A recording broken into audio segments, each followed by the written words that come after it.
Hello, I'm Adrian Finnegan, and this is Counting the Cost on Al Jazeera, your weekly look at the world of business and economics. This week, Saudi Arabia is spending big on football. American investors and celebrities are also scoring in European leagues. So will the massive deals reshape soccer? Also this week, from digital nomads to workcations, we'll look at different trends in remote working and explore if it's time for us all to go back to the office. But anger is rising among millions of jobless young people in South Africa. The UN warns the nation's record unemployment is a ticking time bomb. Cristiano Ronaldo, Karim Benzema, Sadio Mane, and just recently Neymar, global football stars, are packing their bags and leaving Europe for Saudi Arabia with jaw-dropping salaries. Some of them are already making their debut in the Saudi Pro League, which kicked off last week. The move to lure football icons aims to transform the game in Saudi into one of the world's top competitions. But analysts say it's also part of a plan to modernise the kingdom's economy and diversify it away from oil. The world's biggest crude exporter has invested hundreds of millions of dollars in other sports, including boxing, golf and car racing, and plans to launch an investment company as part of its sovereign wealth fund to develop the sports sector. But critics accuse Saudi Arabia of sportswashing, or using sports to cover up its human rights violations. Other Gulf countries are also ramping up their investment in sport. Qatar, which hosted the 2022 World Cup, wants to buy the British football club Manchester United. Its Premier League rival and neighbour Manchester City was bought by an Emirati company owned by a royal family member in 2008. But it's not just the Middle East. Western celebrities are also investing in football. American firms are doing so too. Private capital now funds more than a third of clubs in England, France, Germany, Italy and Spain. That's according to financial analysis firm PitchBook. The cost of buying players is estimated to have risen by 9% per year on average in the past decade. It's expected to reach record levels in the coming seasons. Joining us now from Paris is Simon Chadwick. He's a professor of sport and geopolitical economy at the Skemmer Business School. Simon, good to have you with us. Are these investments, particularly the ones by the Gulf nations, these big amounts of money, going to reshape the game? They already have. If you think about the Qatar World Cup in 2022, the first time the tournament was in the Middle East. We think about Abu Dhabi at City Football Group, which is now a global franchise network. We'd never seen this kind of thing before. And of course, we now have Saudi Arabia investing huge amounts of money in football and essentially is creating a league and a set of teams that is beginning to rival in terms of prominence the English Premier League, La Liga in Spain and so forth. So, it's not a case of will they reshape, they are already reshaping. OK. And is it for the good of the game? Critics say that it's sports washing, but when you have this amount of money being invested into clubs and players and the infrastructure and stadiums, I mean, that's all to the benefit of fans, isn't it?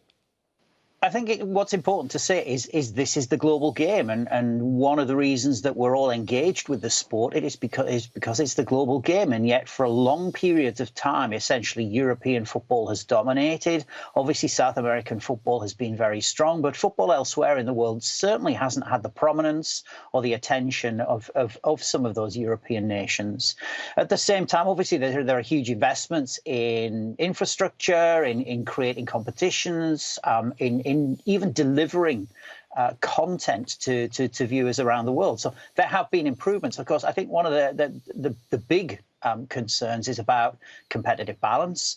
We know that in certain competitions, big clubs with big owners, big money are dominating. And that is a really important issue in terms of the health and quality of the sport. In terms of the sport washing arguments, there's no doubt that there are image and reputational benefits associated with being a prominent member of global football. We look at, for example, what has happened in Britain during the colonial period, when obviously Britain was involved in all manner of different pursuits around the world, sometimes not particularly negative. They used football to manage image and reputation. So I don't think we're seeing anything new. What is important, I feel, is that football is a language that people understand. People don't need to have football explained to them. Hence, countries like Saudi Arabia are using football because it's a way of engaging audiences, and as I say, through that comes the opportunity to manage image and reputation. And picking up on what you were saying before we got onto sports washing, there, this multi-club ownership. I mean, that raises issues, as you say, in terms of fair play regulations, particularly if you've got one country owning several clubs who play ultimately in the same competitions. What's really interesting about multi-club ownership is in essence, it's franchising, and in other industrial sectors, if we think about fast food or coffee, we've got franchise businesses all over the world, and we don't question this. What I think is significant about this multi-club ownership in football is that it's unusual. That's the first thing. It's new, and people have got to get used to it. But more than that, it really marks out football as being an industry rather than a sport, and that's the crucial part of this. Clearly, there are some major challenges for the managers of clubs. Ensuring consistency of performance across the franchise network is one issue. But in terms of governing sport, we are increasingly finding that clubs that are owned by the same company, by the same person, are beginning to play each other in international competitions. And there is the potential for conflict of interest. If you have two clubs, same owner, playing against each other in a knockout competition, inevitably there is some danger there. So there are real challenges ahead for governors as well. And I think there are also challenges too in terms of fans, because obviously the nature of franchise clubs is rather different to the nature of clubs that many people are used to. Yeah, I wanted to pick up on that. Is Europe and the rest of the world heading towards, do you think, an American model in terms of, baseball leagues and hockey and basketball? What's really funny is there is a view that the Americans run their sport like communists, and the Europeans run their sports like free market capitalists. So I guess there is a point at which perhaps the two begin to converge with one another. What that means is that essentially the United States has got a very managed approach to their league structures. So franchises are awarded. There is a particular orientation towards salary caps, towards closed leagues. In Europe, we don't have that. We don't necessarily have those salary caps, although we do have some financial regulation. We certainly don't have closed leagues. We have promotion and relegation. But I think what we saw with the European Super League development a couple of years ago is a move towards this kind of orientation, perhaps a closed European league, perhaps we're heading towards a closed global league. And I think countries like Saudi Arabia may well have an interest in developing such a project. But it does mean, therefore, if you are operating a closed league, who is part of that closed league? Where do the franchises go? Is Real Madrid or Manchester United going to be in that closed league? So we're living in a period, I think, where a lot of the old certainties and a lot of the old structures associated with football are being challenged. And I wanted to ask you about what Saudi Arabia is doing domestically with this league, where it's employing footballers who were the greatest of their age, just coming towards the end of their careers, and they're playing now in this domestic league in Saudi Arabia. What do you make of that? Saudi Arabia, its government, the governors of Saudi Arabian football very simply want the country's football to have the same stature, the same status, the same prominence as, for example, the English Premier League or Spain's La Liga. And as an English guy, we don't question this in England. We just do it. And I find it really quite interesting that because it's a nation in the Gulf region, people are far more questioning of it. But the reality is that maybe by 2030, possibly by 2040, Saudi Arabia will have ascended to a position of greater prominence. Whether or not it's competing with the Premier League remains to be seen. And with that come a whole series of benefits: economic benefits, sociocultural benefits, political benefits. And where does the transfer market fit into all of this? This, for me, is arguably my big concern in terms of the big money and the big investors coming into the game, including governments as well as private equity investors, and that is the trickle-down effect of big transfer fees, big salaries, because essentially when a player leaves to go to England or a player leaves to go to Saudi Arabia, for $100 million. That then trickles down through the transfer system, and it begins to impact upon clubs that can't pay large transfer fees, that are unable to pay large salaries because of their financial position. And that does then begin to impact upon their competitiveness and also the quality of the football that they're able to play. And one of the things that I think that we need to do as a football community globally is ensure that the grassroots, those clubs lower down the pyramid, are protected. And that implies a role for FIFA. And what's really striking about recent developments in world football, particularly in Saudi Arabia and also the Premier League, is FIFA very often remains silent on these matters. I actually think that FIFA needs to step up and begin to think about how it governs the global game, certainly in terms of club football, more effectively. It's been great to talk to you, Simon. Many thanks indeed for being with us. Professor Simon Chadwick there. Thank you. Now, working from home was a pipe dream for many workers before the pandemic. Now, though, advances in technology are making it possible to work anywhere, even on the beach. And due to the rise in remote working, the traditional office is increasingly being ditched. Becoming a digital nomad is growing in popularity. The term describes employees who choose to work wherever, whenever they want, anywhere in the world. Many nations, including Portugal, Canada and Germany, have created digital nomad visas and have changed their regulations in order to welcome them. Another form of flexible working that's also on the rise is the so-called workcation, or combining work with a vacation. It practically means performing work from a holiday location without a reduction in salary. Joining me now from London is Grace Lawton. She's the director of the Inclusion Initiative and an associate professor at the London School of Economics. Grace, good to have you with us. This all sounds great. I wish that I could be a digital nomad. Unfortunately, I can't. I have to be in the studio. Do workers remain as productive if they are digital nomads or taking a workcation? Well, thank you so much for having me today. So if we take the two things separately, I think being a digital nomad has indeed moved from being eccentric to acceptable because of the COVID-19 pandemic.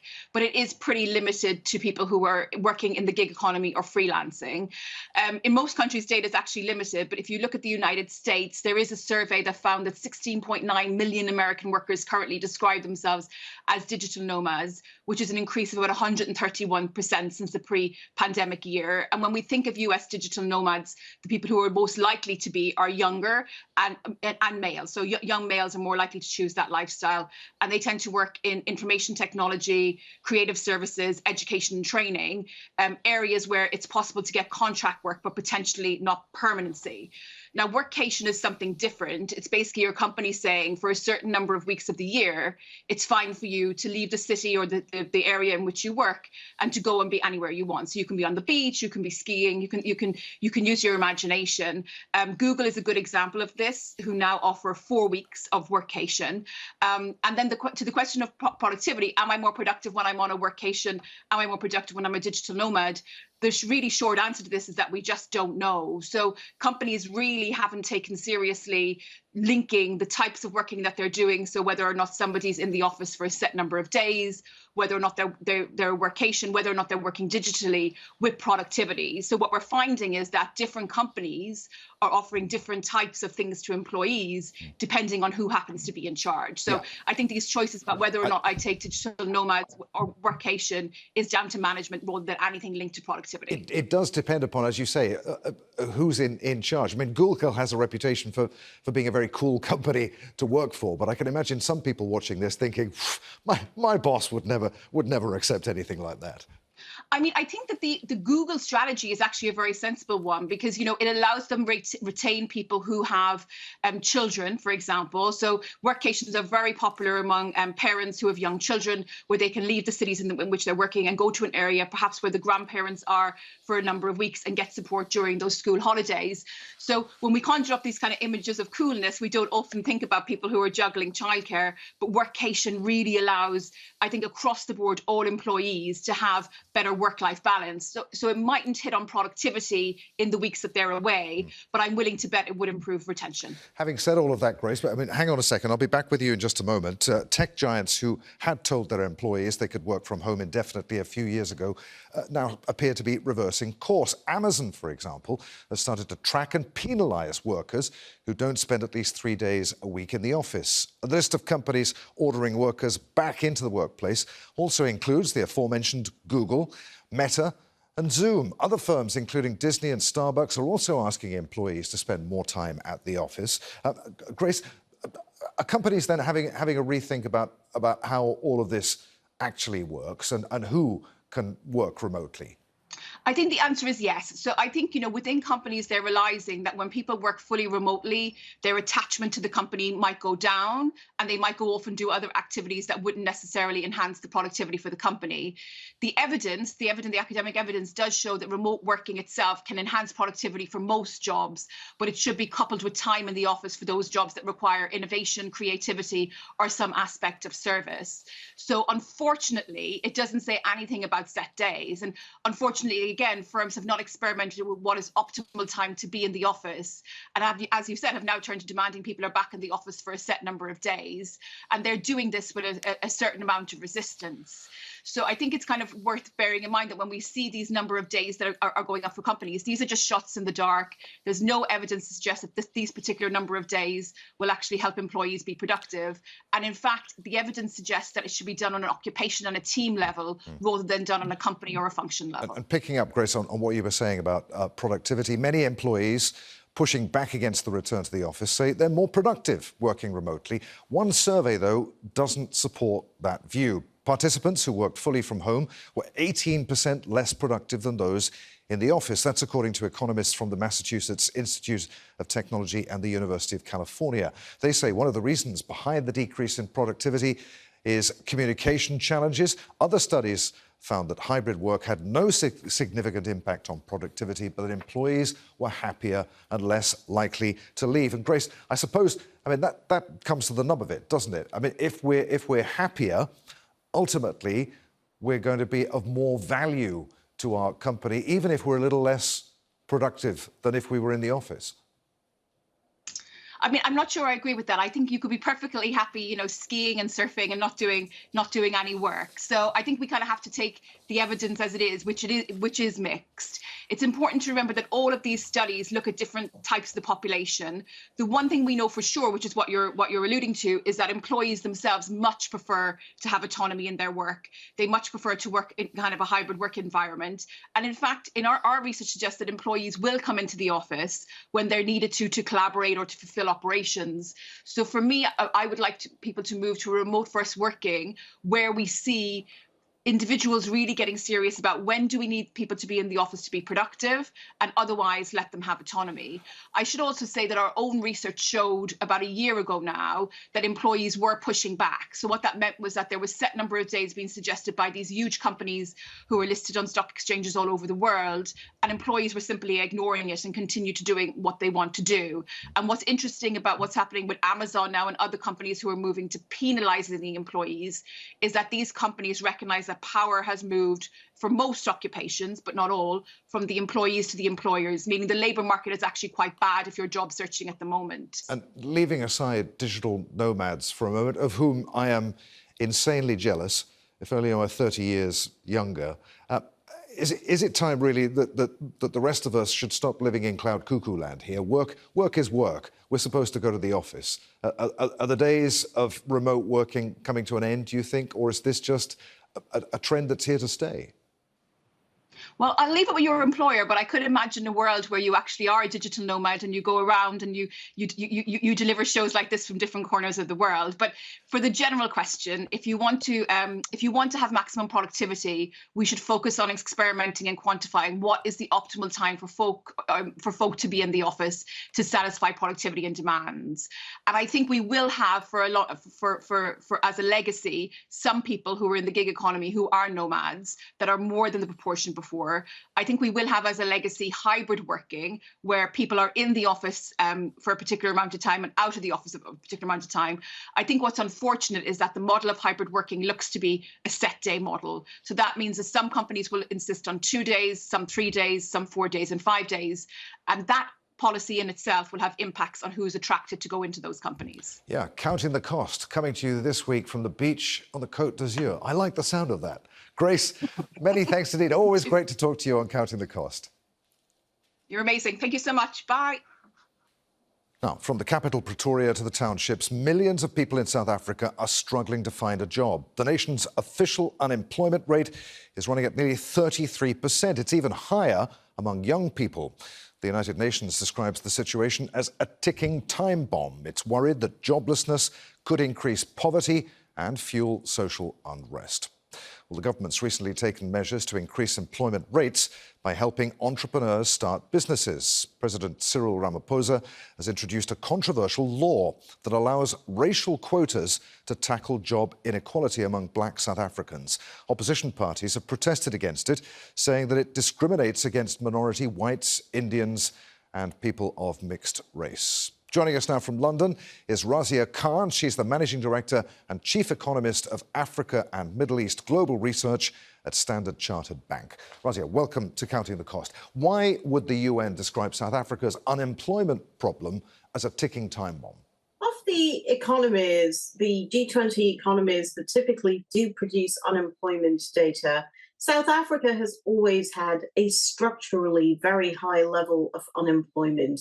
If you look at youth unemployment, although with the latest release, those numbers have started to improve, it's still in the mid-40s as a percentage. So given the likely weak growth profile of the economy, the problems that South Africa has had with extensive power outages, load shedding, as it's known locally, the concern is that the economy typically just doesn't grow fast enough to make a difference to employment.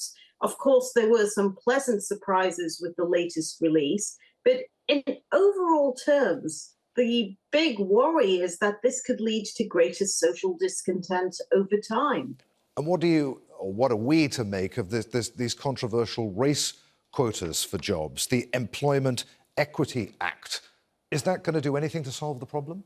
Well, it's very difficult to look at South Africa in isolation and to ignore the context of years and years, decades, in fact, of deliberate marginalization of the majority of its population.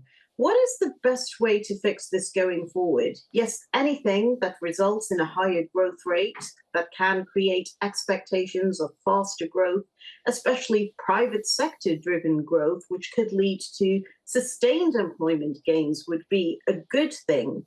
But outside of that, is government intervention still required to try to deal with the country's long-standing inequalities? And wouldn't all South Africans be better off if there were fewer inequalities in place? And if it weren't quite as polarized, and if it didn't reflect so much the country's apartheid past, which is still very much evident in the macroeconomic data today. If you look at the unemployment rates for different race groups, this is something that really stands out. It's very difficult to look at this in overall terms and to think there is no scope for intervention here, that government shouldn't be trying anything to put right these long-standing inequalities. All South Africans would benefit from a better growth environment and greater inclusion that looks at the interests of the most marginalized South Africans is only something that can boost prospects for all South Africans over time.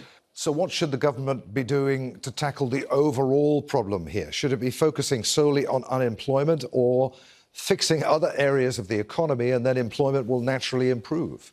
I think there's scope for both overall macro policies that are more growth enhancing, that create greater confidence in the ability of the economy to overcome long-standing structural bottlenecks to be able to grow. And the government is, in fact, starting to tackle some of these issues, looking at infrastructure interventions, looking at significant reforms in the power sector that have opened the way for private generation. And this is very gradually, admittedly, but it is leading to an expectation of perhaps somewhat improved growth in the future. Alongside that, there is still very much the scope for micro-level policies, looking at where things have gone wrong in the past, asking the question, is there a role for tax policy? Are there interventions that can be made that could try to address some of these shortcomings in a much more focused way? Razia, it's always good to talk to you on Counting the Cost. Many thanks indeed for being with us again. Thank you very much. And that's our show for this week. If you'd like to comment on anything that you've seen, you can X me, that still doesn't sound right, on the platform formerly known as Twitter. I'm at @Finnegan on there. Try to remember to use the hashtag AJCTC when you do. Or you could drop us a line. Countingthecost@aljazeera.net is our email address. As always, there's more for you online at aljazeera.com/CTC. That takes you straight to our page, and there you'll find individual reports, links, and entire episodes for you to catch up on. But that's it for this edition of Counting the Cost. I'm Adrian Finnegan from the team here in Doha. Thanks for being with us. The news on Al Jazeera is next.